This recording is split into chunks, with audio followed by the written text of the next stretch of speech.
Hello, everyone. My name is Jackie Schwab, and this is the PressPlay Lifestyle Inspired. We do interviews with inspirational people and topics to help you find the resources, tools, and support that you need to be your best inspired self. I'm your host, Jackie Schwab, your practical wisdom coach, helping working parents find and reach a great balance between career and family. And I have a signature system called the PressPlay Lifestyle that's helping you become your best self in the most simple way possible. And I'd like to welcome today a special guest and friend of mine, author Kathie Giorgio. Kathie, hi, how are you today? Thank you for having me. You're welcome. I feel honored, honestly, when we're talking about inspiration. And I know it's probably like weird to feel someone say this, but you have inspired me in so many different ways in my life, even in the short time that I've known you. So first of all, thank you. You're welcome. That does feel weird to have somebody say that, but right? Thank you. Well, and just for the listeners, I'm not even really sure how I met you because we have so many similarities and so many differences at once. I actually thought we met through the connection with our daughters being on the spectrum, but I'm not sure if it was at that same time I met you through writing. So both areas have honestly been something that you've helped me as an individual kind of come into my own in both areas. So do you know which way I met you? I think we did meet through our daughters because we both knew somebody who put together a group of kids on the spectrum and their parents, and they were looking for somebody to speak to them, and Olivia spoke to them. My daughter spoke to them. And I think that's how I met both you and one other person. I accept that. Awesome. So you have been a busy beaveress, if that's a word, being on the Morning Blend. I've been interviewed by Carol Kane. You've got another book coming out in Moments. Actually have a book coming out called Moments of Happiness that just was released. So do you want to tell us a little bit about your newest book that's coming out, Kathie? Sure. Just to reduce any confusion, I had a book released last September that was called I'm getting confused myself.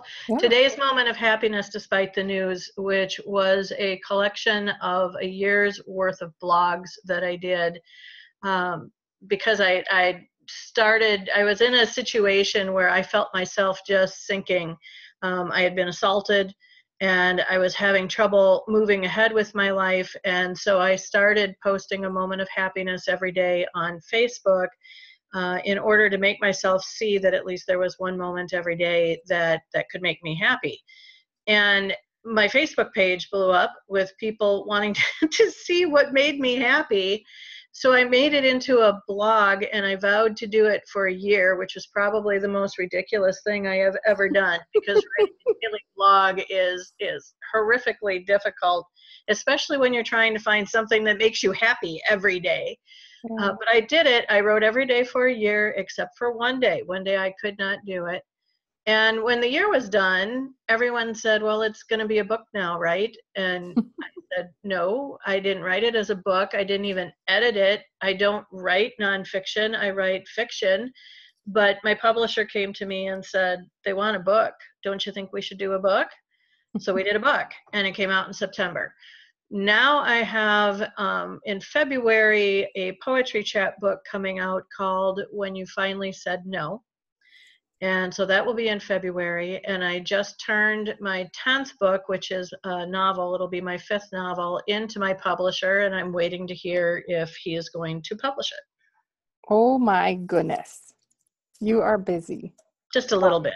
Just a little bit.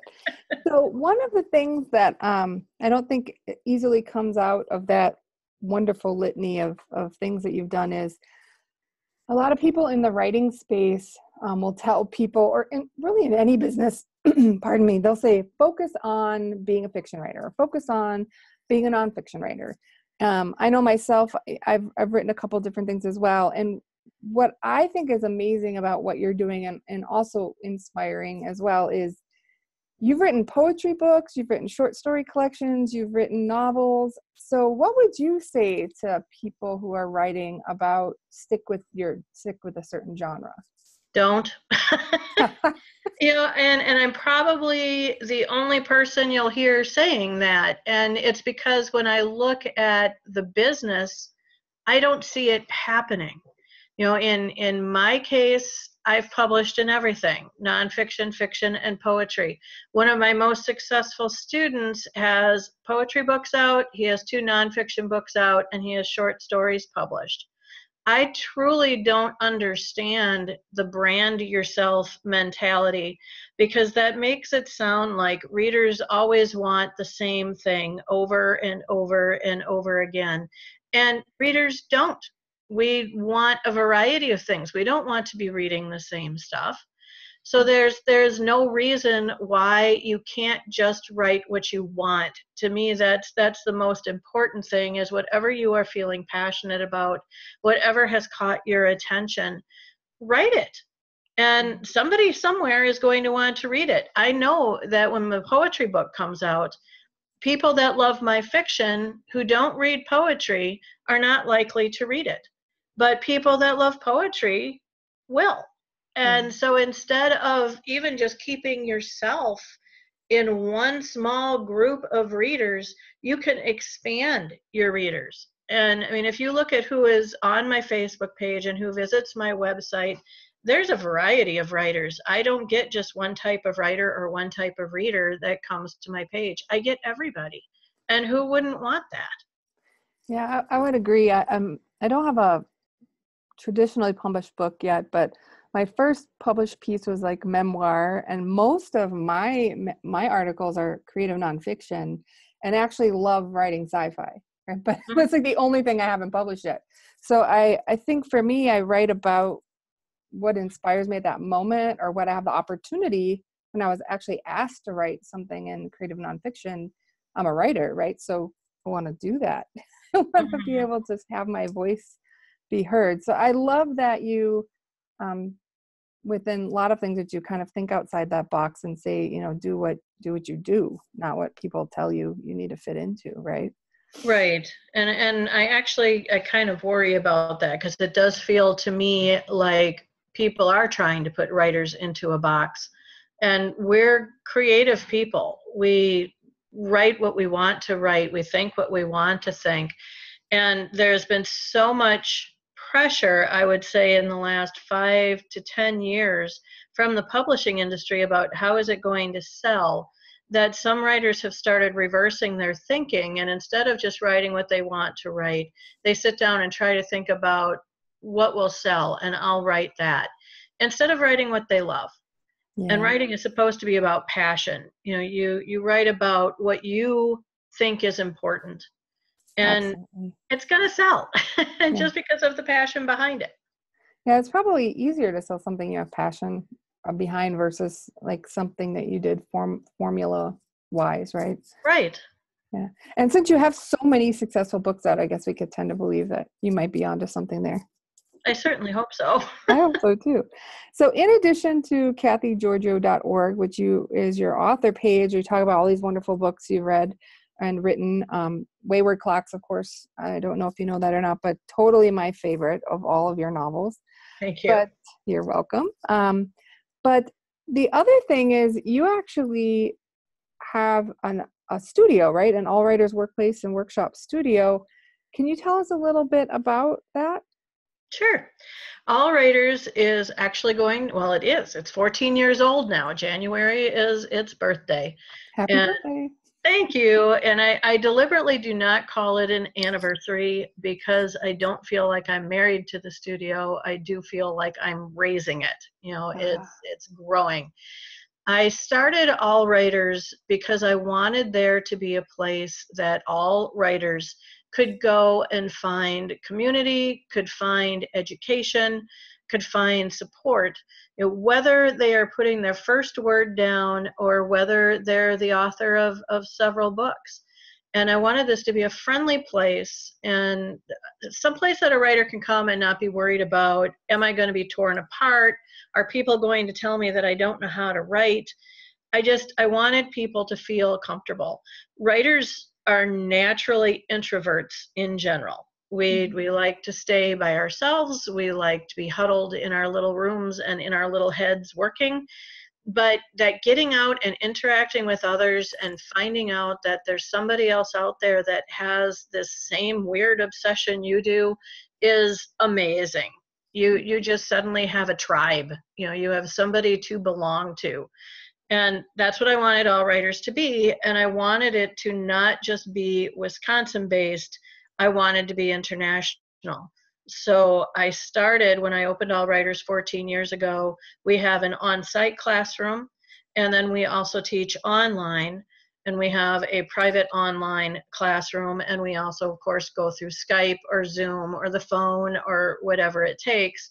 So as a result, we are around the world now. We have students from practically everywhere. I stopped counting countries at 25 because we were getting countries I didn't even know existed.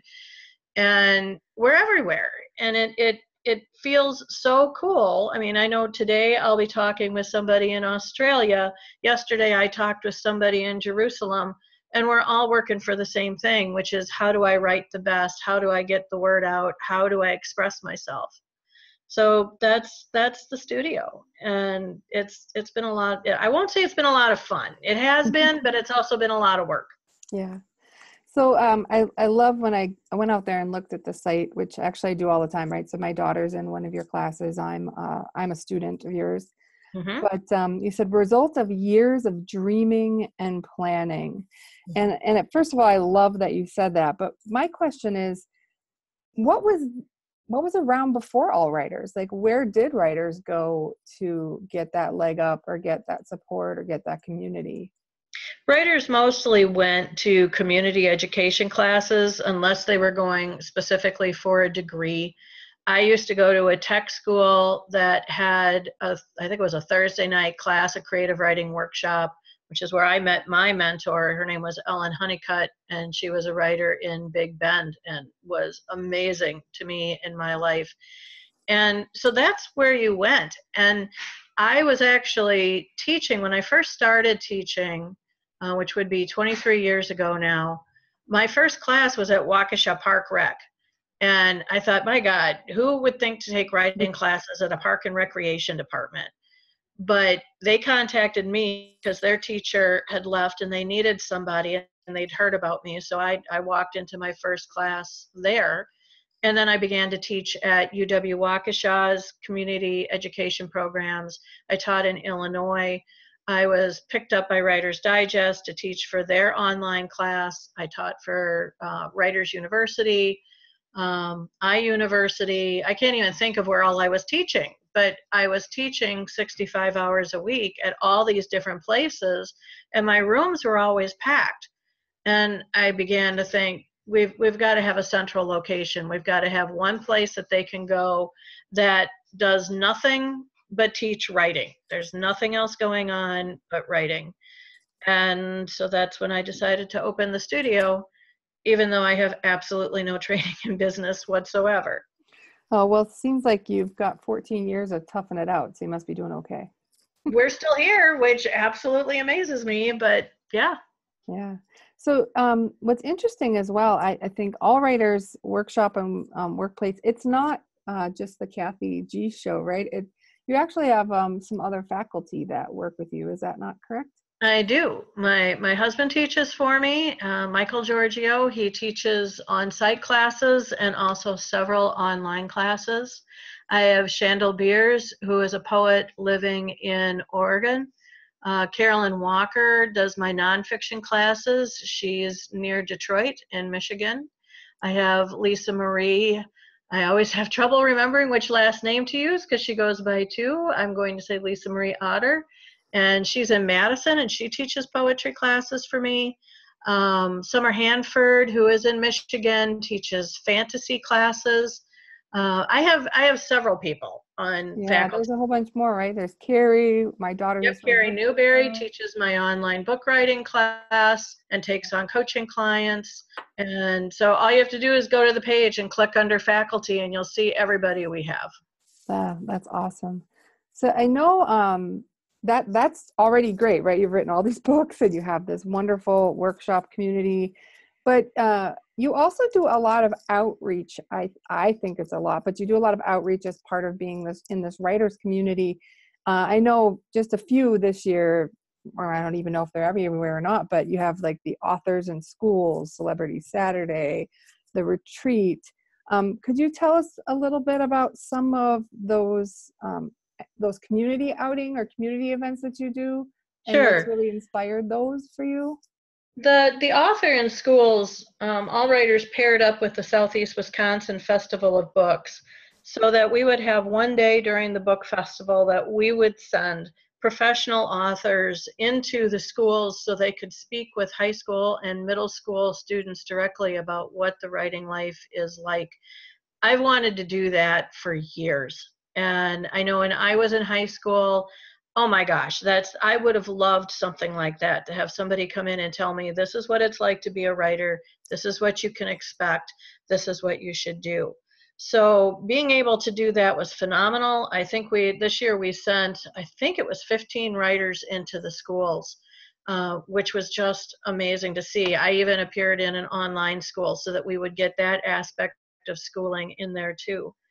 Celebrity Saturday is 6 times a year. I try to bring into All Writers a better known, better published author to teach for just one day. And we've had some pretty big names. We've had Jackie Machard here, Jane Hamilton, Aminette Anzi, Michael Perry, all of the poets laureate. We're going to have Nick Petrie here next month. And so it's an opportunity for writers to sit down with somebody in an intimate kind of situation. We only allow 12 students into a Celebrity Saturday. So you really get to work one-on-one with a writer that has just really made it, which is a wonderful opportunity. We do the retreat. The retreat is held once a year. It's my favorite weekend of the year. It's June 20th to the 23rd this year. We meet just over the Wisconsin border in Illinois at a retreat center called Techni Towers. We take over an entire house, a total of 23 writers under one roof, and the whole weekend is full immersion into the writing life.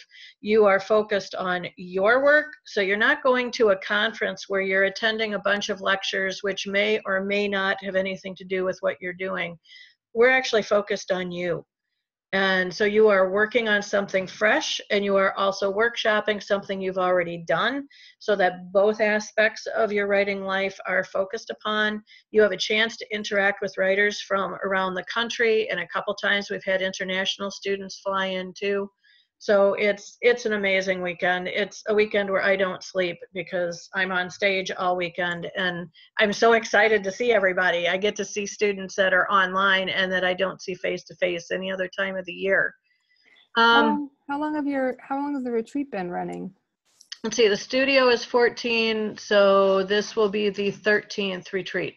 Wow, that's amazing. Which is a ball. And then last weekend, as an example of outreach too, we sponsored an hour of the poetry marathon that Woodland Patterns Book Center puts on. And they do 24 hours of poets reading, raising money for the book center. And so we sponsored an hour. So we try to be involved in anything that has to do with writing in the state of Wisconsin and beyond. Amazing. So then there's also Friday Night Free-for-All, right? What's that about? Yep. The Friday Night Free-for-All, we're now doing it twice a year. We used to do it 4 times a year, but I felt that was overkill. So we're doing it twice a year. This time it's actually going to be in February. January got away from me, so we're doing it in February this year. It's the studio's birthday celebration. It's an event that is open to the public, so if they have ever wanted to know what goes on inside of All Writers, they can come and see. It's held down the street from us at the Cafe des Arts coffee shop. So food is available the entire time. Coffee is available the entire time. And coffee is a writer's elixir. You got to have coffee. And you got to have wine too. And so what I do is I have 3 students read, representing poetry, fiction, and nonfiction. So this time representing fiction, we have Jackie Mellum, who is a coaching client and who is also in the online Thursday night book writing workshop. Nonfiction is you, Jackie Schwab. Yay. And Jackie is a coaching client.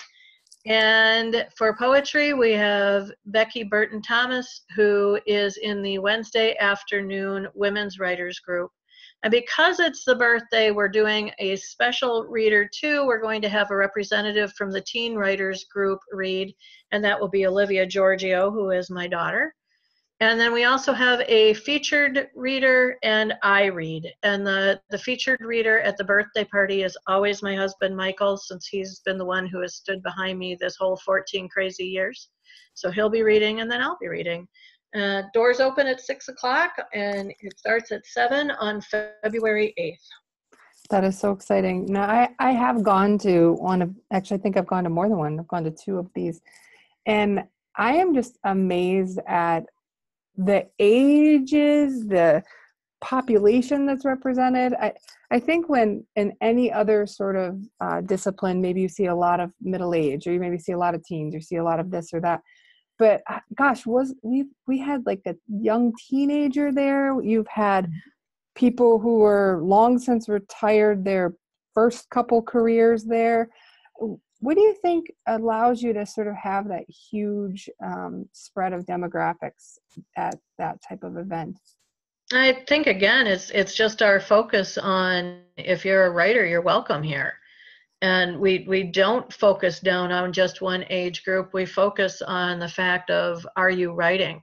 So if kids are writing, man, they have a place to go. And if you are working 60 hours a week, but you're still finding time to write during your coffee breaks, and you want to know how your writing is going, and do you have an opportunity to get better and get published, we have a place for you to go. And if you've retired and you want to start writing that book you have always wanted to write, we got a place for you to go. You know, it's a home for writers.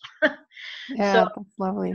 I guess I could have called, the first book was The Home for Wayward Clocks. I guess I could have called all writers The Home for Wayward Writers, but Yeah. I didn't.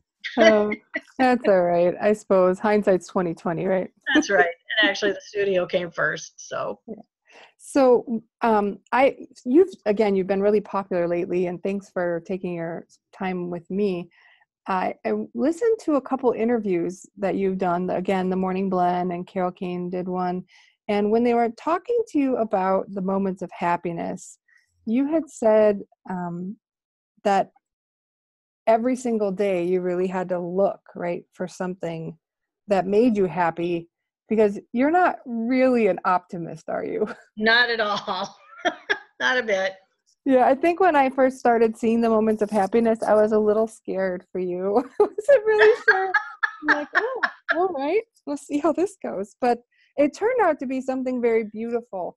And really what it ended up being, in my perspective, is like 364 moments of inspiration every day that you looked for, but still something in the day that you had to find to inspire your writing. Can you tell us about maybe 1 or 2 of the most poignant things that kind of cropped up that you were, or mundane, whichever you think is better? Okay. There were so many odd things. And one of the things I think I learned the most through this writing process was that happiness doesn't happen to you. You have to seek it out. You have to look for it. And that was definitely a difference in perspective than I've ever had. And it was difficult. I am a natural skeptic. And I mean, there were days I tried to post every day at 7 o'clock, and it would be going on 7, and I would be running around the house saying, somebody please make me happy, because nothing has happened today and I have to write something. But I was always able to find something. And I think, like, for example, when people start to write gratitude journals or things like that, they tend to look for the bigger things. They look for rainbows in the sky. They look for what we would, we'll look to family. Oh, I'm so glad I have family. I'm so grateful. And I am. But sometimes it was just these smaller things that really hit, and really impromptu things. One of my favorite ones was, I was in line at Starbucks. I go to Starbucks every day. I think they need to name the cinnamon dolce after me because it's what I have every day. What would you have them name it? They should be naming it the Giorgio latte. That's all there is to it, because All right, okay. that's what it should be, or the Kathie latte. I mean, students can go to Starbucks and say, I'm bringing Kathie a drink, and they know exactly what to make. So it was a warm day, so I was in the convertible, and it was a long line. And the week before, I'd bought a CD because Livy and I were at the Mall of America, and a song came over the speakers. It was Heart and Soul by a group called T-Pow that came out, I think, in the 80s. And I loved this song. And it's just got the best rhythm to it.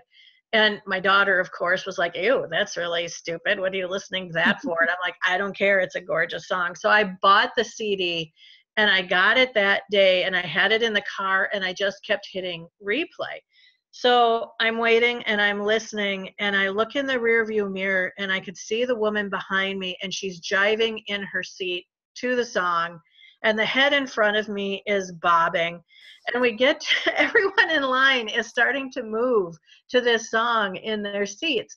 The song came to an end, and the woman behind me stuck her head out the window and yelled, "Hit replay." So we did it again. And the guy, my barista, yelled through the speakers, "Yes, please, hit replay." So I get up to the window, and he says, look what you've done. And inside, all the baristas are dancing around to the song. It was like a flash mob that had, we just began to have the best time with this stupid song from the 80s. And I got a drink out of it. They gave me a free drink. So it was my moment of happiness. And I mean, it was totally unorchestrated. It just happened. And I mean, it made me smile probably for the next couple weeks. Yeah, that's awesome. Probably the most poignant one, I didn't know when I started writing the moments that I was going to be going through a year where my husband lost his job twice, where my daughter was so severely bullied at school that we were going to have to pull her from that school and place her someplace else in her junior year of high school, and that I was going to be diagnosed with breast cancer. So I mean, I'm trying to find moments of happiness during all of this. And the hardest moment for me was I was starting radiation. And you have to do radiation at pretty much the same time every day for a series of days. And I was doing 20 days of radiation and trying to figure out how was I going to fit it into my crazy schedule of clients and classes.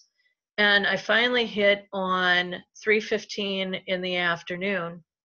And the day that before school started, Livy and I were at her new high school, and we were walking through it so she could see where her schedule was. And I suddenly realized that school got out at 3:05. And there was going to be no way I could pick up my daughter at 3:05, get her home, and be at the cancer center by 3:15. And in all of the mess, I felt like I'd forgotten my daughter. I'd forgotten that she was at school. I'd forgotten that she was going to need help. Everything was focused on work instead of on her. And I kept thinking, how could I forget my daughter? And I got to radiation that day. We finished touring the school. I went on in, and the technician came in to get me. I think I was on like day 4 or 5 by then. And she started to say, "How are you?" and didn't even get it out. She just looked at my face and wrapped me up in a hug.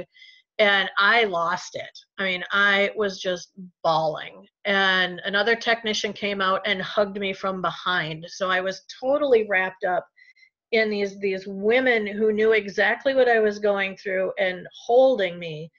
And they said, what happened? What's wrong? And I couldn't even talk. I just kind of motioned around the room. And the one technician said, "It's all of this, isn't it?" And I nodded. So I got hugged again. And when I could talk, I said, "I forgot my daughter. I can't believe I forgot my daughter." And we went through everything. I got the radiation done. And as we left, she said to me, "You did not forget your daughter. You never, ever would forget your daughter. You are just up to here with all of this. And sometimes things slip, but you didn't forget her." And they worked with me between them and students who were willing to go to school to pick Livy up and bring her home so that I wouldn't have to change my schedule. We got through that 20 days of radiation. But that one, I mean, when I read that one, and I have read it at readings, I can't even get through it without having to stop for a minute because it still makes me choke up. They were just the best people that day. Oh, that's awesome. I'm all choked up. All right. Well, thank you so much. I just wanted to wrap up with a couple quick things. And again, thanks for your time. I looked up the word inspiration in the dictionary, and it said a process of being mentally stimulated to do something creative. And when I read that, you can literally just change the last word, because I think writing is like pure inspiration. Oh, yeah. It's the process of being mentally stimulated to write, right?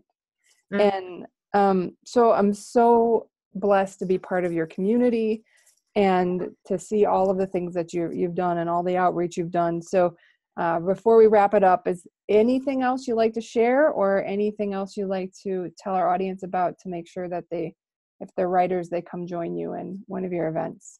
You just said it. If you're a writer, come home. All right. Come here, come find us.